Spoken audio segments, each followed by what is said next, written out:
لله الحمد لله نحمده ونستعينه ونستغفره ونعوذ بالله من شرور أنفسنا ومن سيئات أعمالنا من يهده الله فلا مضل له ومن يضلله فلا هادي له ونشهد أن لا إله إلا الله وحده لا شريك له ونشهد أن سيدنا ونبينا وشفيعنا وسندنا وإمامنا وحبيبنا ومولانا محمدا عبده ورسوله أما بعد فأعوذ بالله من الشيطان الرجيم بسم الله الرحمن الرحيم وقل رب أعوذ بك من همزات الشياطين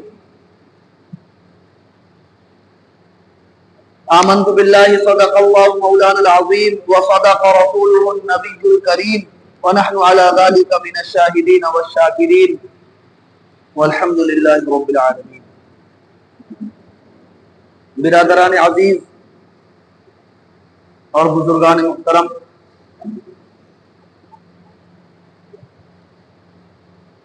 اللہ سبحانہ و تعالی نے قرآن پاک کے اندر جو دعائیں ذکر فرمائی ہیں، اس سلسلے میں گفتگو پہلے بھی ہو چکی ہے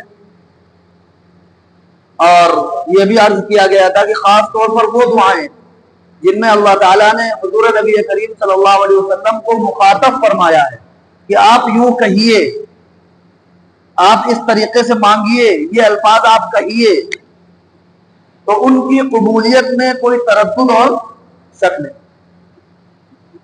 کیونکہ یہ اللہ تعالیٰ کی ذات کریمی سے بعید الوقوع ہے کہ اللہ تعالیٰ خود کوئی چیز ارشاد فرمائے کہ آپ یوں کہیے، اس طریقے سے مجھ سے مانگیے اور پھر وہ عطا نہ کرے.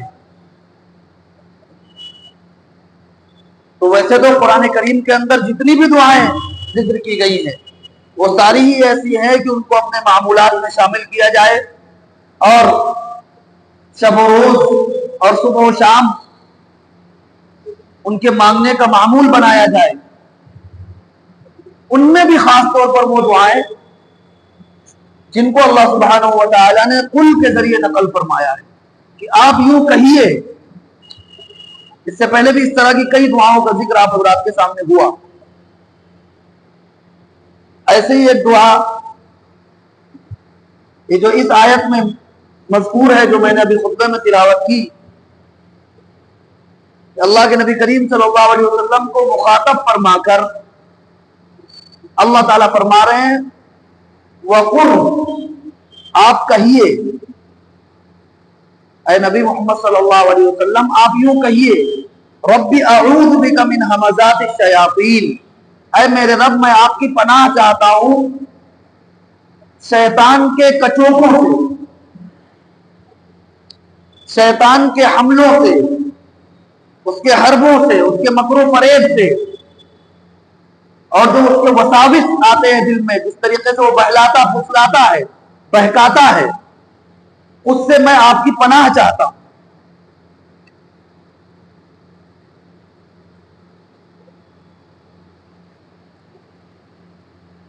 ویسے تو حضور نبی کریم صلی اللہ علیہ وسلم کی ذات والا صفات ایسی تھی کہ شیطان آپ کے آس پاس بھڑکتا ہی نہیں تھا، لیکن یہ امت کو تعلیم دی جا رہی ہے. دراصل اس سے پہلے بھی یہ بات آئی کہ جو بھی نبی کریم صلی اللہ علیہ وسلم کو مخاطب فرما کر اللہ تعالیٰ نے فرمایا وہ دراصل امت کو تعلیم دینا تھی کہ یہ تعلیم امت تک پہنچے کہ امت اس طرح اللہ تعالیٰ سے مانگے.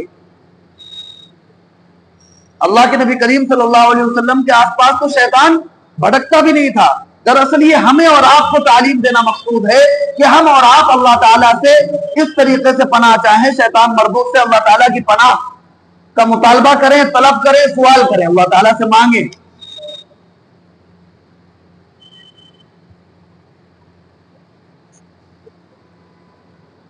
ایک مرتبہ حضور نبی کریم صلی اللہ علیہ وسلم نے فرمایا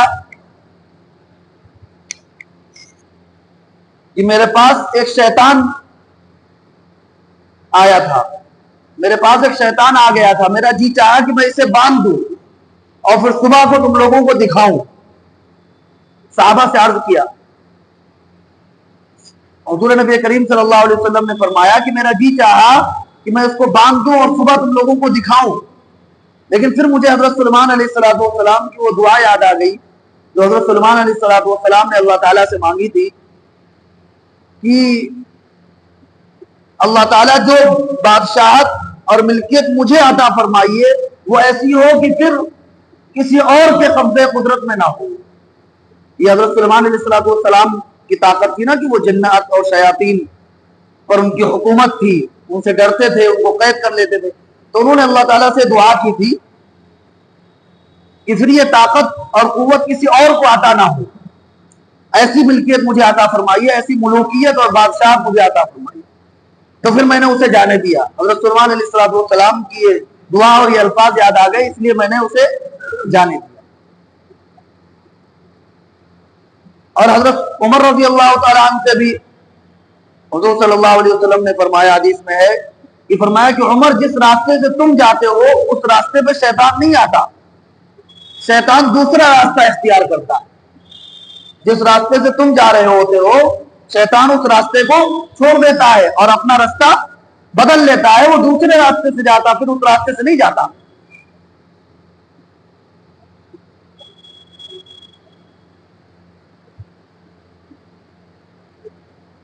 حضرت مفتی تقی عثمانی صاحب دعوت برکاتہم العالیہ اپنے والد صاحب کا واقعہ نقل فرماتے ہیں، کیونکہ ان کے والد صاحب یہ پارٹیشن ہونے سے پہلے دارالعلوم دیوبند میں بڑے مفتی تھے، بڑے استاد تھے، مفتی شفیع عثمانی صاحب رحمۃ اللہ علیہ۔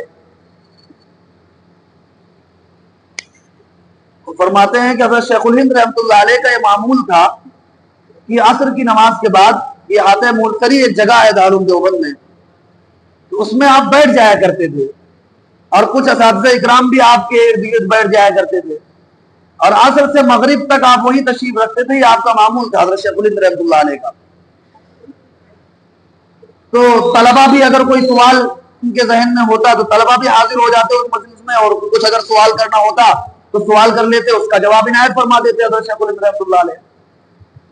اور یہ بڑی بے تکلف سی مجلس ہوتی، یعنی ایسا نہیں کہ کوئی درس ہو رہا ہو یا بہت کسی کا آنا جانا منع ہو، بلکہ ایک بے تکلف سی مجلس ہوتی جس میں اساتذہ بھی بیٹھتے اور طلبہ کو بھی اگر بیٹھنا ہوتا، استفادہ کرنا ہوتا، کوئی سوال کرنا ہوتا تو طلبہ بھی اپنی حاضری دیتے تھے۔ حضرت مفتی شفیع عثمانی صاحب رحمۃ اللہ علیہ فرماتے ہیں کہ جب میں پڑھ رہا تھا، میں طالب علم تھا، تو میری عمر کے جو بچے تھے وہ تو کھیلنے چلے جاتے تھے۔ عصر کے بعد چھٹی ہوتی ہے، تفریح کے لیے ہی وہ چھٹی کی جاتی ہے، جس کو جو من کرے۔ کچھ بچے کھیلتے ہیں، کچھ سیر و تفریح کرتے ہیں۔ میں حضرت شیخ الہند کی مجلس میں چلا جایا کرتا تھا عام طور پر۔ تو ایک دن میں نے حضرت شیخ الہند رحمۃ اللہ علیہ سے سوال کیا کہ اللہ کے نبی کریم صلی اللہ علیہ وسلم نے یہ فرمایا کہ عمر جس راستے سے تم جاتے ہو اس راستے سے شیطان نہیں جاتا، شیطان اپنا راستہ بدل لیتا ہے، یعنی حضرت عمر سے ڈرتا ہے شیطان۔ لیکن یہ اللہ کے نبی کریم صلی اللہ علیہ وسلم نے اپنے بارے میں نہیں فرمایا کہ میں جس راستے سے جاتا ہوں اس راستے سے شیطان نہیں جاتا، تو اللہ کے نبی سے کیوں نہیں ڈرتا؟ یہ طالب علمانہ سوال ہے، طالب علم اسی طرح کے سوال کرتے جو بات ذہن میں آئی پوچھتی، تو کہتے ہیں کہ میں نے یہ سوال کیا حضرت شیخ الہند سے کہ وہ شیطان جو ہے حضرت عمر سے تو ڈرتا ہے، اللہ کے نبی سے کیوں نہیں ڈرتا؟ تو حضرت شیخ الہند رحمۃ اللہ علیہ کا مزاج یہ تھا کہ وہ جب کوئی سوال کرتا تو اس کا ایک جواب تو بہت ایسا دیتے جو کہ ہنسی والا، تاکہ لائٹ ماحول ہو جائے، مزاحیہ جواب کہہ لیجئے، اور پھر صحیح جواب بھی اس کا عنایت فرماتے۔ تو حضرت شیخ الہند رحمۃ اللہ علیہ نے کہا کہ مجھے کیا معلوم، اس بیوقوف سے پوچھو، مجھ سے کیوں پوچھتے ہو؟ اسی بیوقوف سے پوچھو کہ کیوں حضرت عمر سے ڈرتا ہے، حضور سے کیوں نہیں ڈرتا؟ تو سب جتنے لوگ مجلس میں بیٹھے تھے سب ہنسنے لگے۔ کہا کہ اسی بیوقوف سے پوچھو، مجھ سے کیا پوچھتے ہو؟ اور پھر جواب عنایت فرمایا کہ رعب الگ چیز ہے اور عظمت الگ چیز ہے، رعب الگ چیز ہے اور عظمت الگ چیز ہے۔ کسی کی عظمت بہت ہوتی ہے دل میں، اور مقام بھی اس کا بہت بلند ہوتا ہے، لیکن روب جو ہے وہ ایک الگ چیز ہے. ضروری نہیں کہ جس کا روب ہو وہ اتنا عظیم بھی ہو، یہ ضروری نہیں.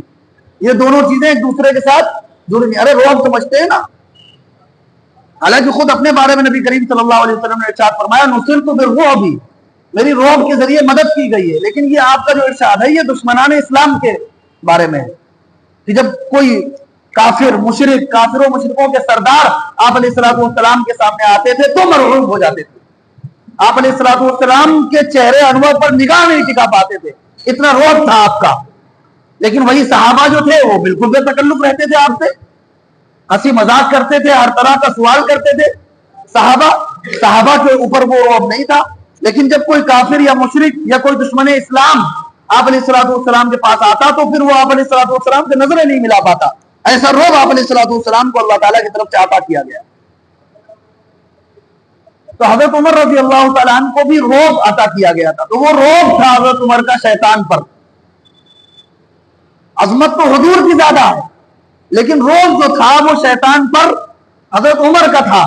اس لیے وہ راستہ بدل دیتا تھا جس راستے سے حضرت عمر رضی اللہ تعالیٰ عنہ جاتے تھے.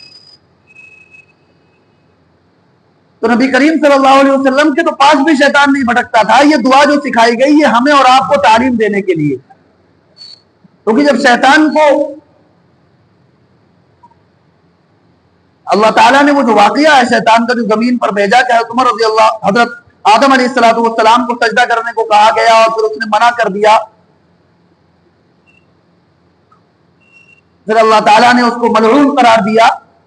اس کے بعد اس نے حضرت آدم علیہ السلام کو بہلا پھسلا کر بہکا دیا، اور جس درخت کے پاس جانے سے اللہ تعالیٰ نے منع فرمایا تھا اس درخت کے پاس وہ چلے گئے.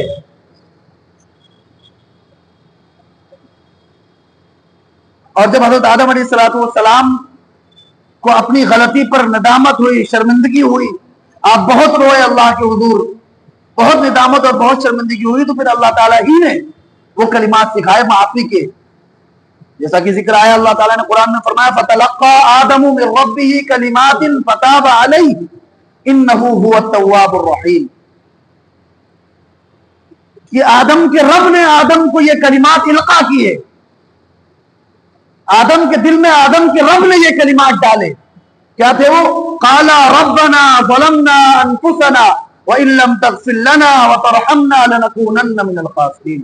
کہ آپ دونوں یوں کہو، دونوں یعنی حضرت آدم اور حضرت حوا، ابا اماں دونوں کو یہ الفاظ سکھائے گئے کہ آپ دونوں یوں کہو ربنا ظلمنا انفسنا وان لم تغفر لنا وترحمنا لنكونن من الخاسرین. تو جب شیطان کو اللہ تعالیٰ نے پیدا کیا، اور یہ معلوم ہے کہ شیطان ایک زہر ہے مسلمان کے لیے، تو یہ کیسے ممکن تھا کہ اللہ تعالیٰ کوئی زہر تو پیدا کر دے اور اس کا تریاق پیدا نہ کرے، اس کا توڑ پیدا نہ کرے. تو شیطان کا کام ہے مسلمانوں کو، مومنوں کو بہکانا، ان کے مقصد سے، ان کے مشن سے ان کو دور کرنا، اللہ سے، اللہ کے بھیجے ہوئے احکام سے، رسول اللہ صلی اللہ علیہ وسلم کے طریقوں سے دور کرنا، یہ اس کا کام ہے. لیکن اس کا تریاق بھی اللہ تعالیٰ نے بتلایا کہ بہت آسان ہے. شیطان کو زیر کرنا اور شیطان کو پست کرنا یہ بہت آسان ہے، یہ کوئی بہت مشکل کام نہیں ہے. بس یوں کہو رب اعوذ بک من ہمزات الشیاطین،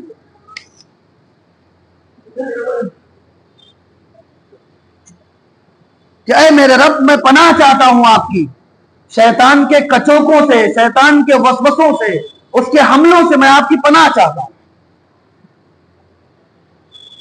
وَأَعُوذُ بِكَ رَبِّ أَن يَحْضُرُونَ، اور میں پناہ چاہتا ہوں اے میرے رب اس سے کہ وہ میرے پاس آئے.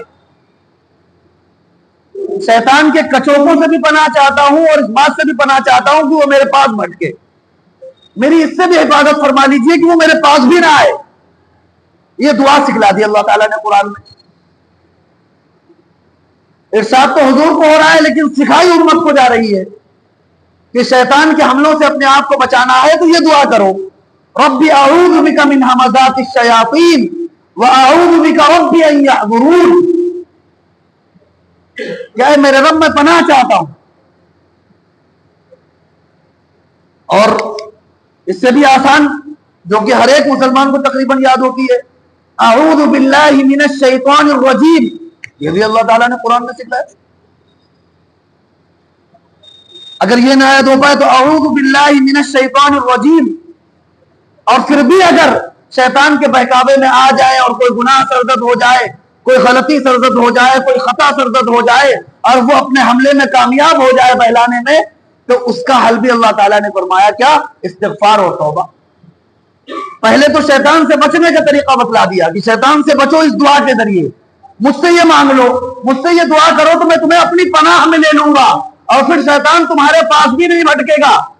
لیکن اگر تم یہ دعا مانگنا بھول جاؤ اور شیطان تم پر حملہ آور ہو جائے اور تمہیں بہلا کر پھسلا کر کسی گناہ میں مبتلا کر دے، تو اس کا بھی حل اللہ تعالیٰ نے بیان فرمایا کہ جیسے ہی تمہیں خیال آئے اور تمہیں استحضار ہو کہ تم سے غلطی ہو گئی، فوراً میری طرف رجوع کرو اور کہو استغفر اللہ ربی من کل ذنب واتوب الیہ، استغفر اللہ الذی لا الہ الا هو الحی القیوم واتوب الیہ۔ یہ نہیں یاد ہو سکتا تو صرف استغفر اللہ کہہ دو، سچے دل کے ساتھ، اخلاص کے ساتھ اتنا کہہ دو تو ہم اس گناہ کو معاف فرما دیں گے۔ صرف یہ نہیں کہ معاف کریں گے بلکہ تمہارے نام اعمال سے اس کو مٹا دیں گے۔ جب کل قیامت کے دن تمہارا نام اعمال دیکھا جائے گا تو یہ گناہ اس میں ملے گا نہیں اگر تم نے سچے دل سے استغفار کیا ہوگا۔ تو اللہ تعالیٰ نے ہمیں تعلیم دی، حضور نبی کریم صلی اللہ علیہ وسلم کے ذریعے امت کو پہنچایا کہ شیطان کے حملوں سے کیسے بچا جائے اور گناہوں سے کیسے بچا جائے، اور اگر گناہ ہو جائے تو پھر کیسے اللہ تعالیٰ کو راضی کیا جائے اور اپنی زندگی کو کیسے سنوارا جائے اور اللہ تعالیٰ کی رضا اپنے حصے میں کیسے حاصل کی جائے۔ ہر چیز کا حل اللہ تعالیٰ نے قرآن کریم کے اندر بیان فرمایا، بس ہمیں سیکھنے کی اور عمل کرنے کی ضرورت ہے۔ اللہ تعالیٰ مجھے اور آپ سب کو عمل کرنے کی توفیق عطا فرمائے۔ وآخر دعوانا الحمدللہ رب العالمین۔